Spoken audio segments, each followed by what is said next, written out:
काय प्रतिक्रिया दिलेली आहेत ती ऐकूयात. मला ती फिल्म ते छोटी क्लिप पाहायला मिळाली हे अतिशय चुकीचं आहे. कुणालाही कायदा हातामध्ये घेता येत नाही, तो अधिकार कुणालाही आपण दिलेला नाही.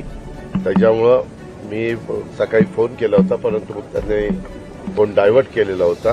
त्याच्या मुलाशी मी बोललो. मुलगा म्हणला की नाही ते घरात बाहेर गेलेले. मी त्याला म्हणलं की हे जे काही मी क्लिप बघितलेली ते मला अजिबात आवडलेली नाहीये.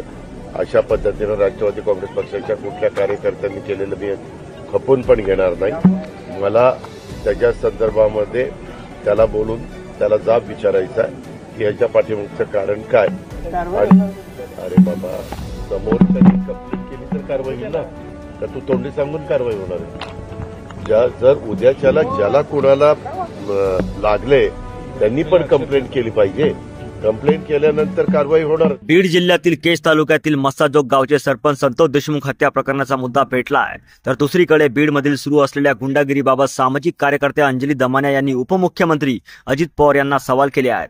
अजित पवार, काय चालू आहे तुमच्या पक्षात, असं ट्विट करत अंजली दमानिया यांनी सवाल उपस्थित केले आहेत. बाबूराव चांदेरवर अजून कारवाई का झाली नाही, असा सवाल दमानिया यांनी उपस्थित केला आहे. बीडचे पालकमंत्री आणि राष्ट्रवादी काँग्रेसचे नेते अजित पवार यांना दमानिया यांनी थेट सवाल केला आहे. तुमच्या पक्षात काय चालू आहे, असा सवाल त्यांनी केला आहे. एक्स या सोशल प्लॅटफॉर्म व्हिडिओ पोस्ट करत जाब विचारला आहे. दिवसाढवळ्या तुमच्या पक्षाचे नेते बाबूराव चांदेरे यांनी नागरिकाला मारहाण केली आणि अजून कारवाई नाही. बीड जिल्ह्यात असणारे सर्वत्र महाराष्ट्रात हे चालू आहे. राजकारणाच्या जीवावर दादागिरी सुरू असल्याचं दमानिया यांनी म्हटलं आहे. तसेच या प्रकरणात व्हिडिओ पुरावा जोडत गुन्हा दाखल कधी करणार, असा सवाल उपस्थित केला आहे.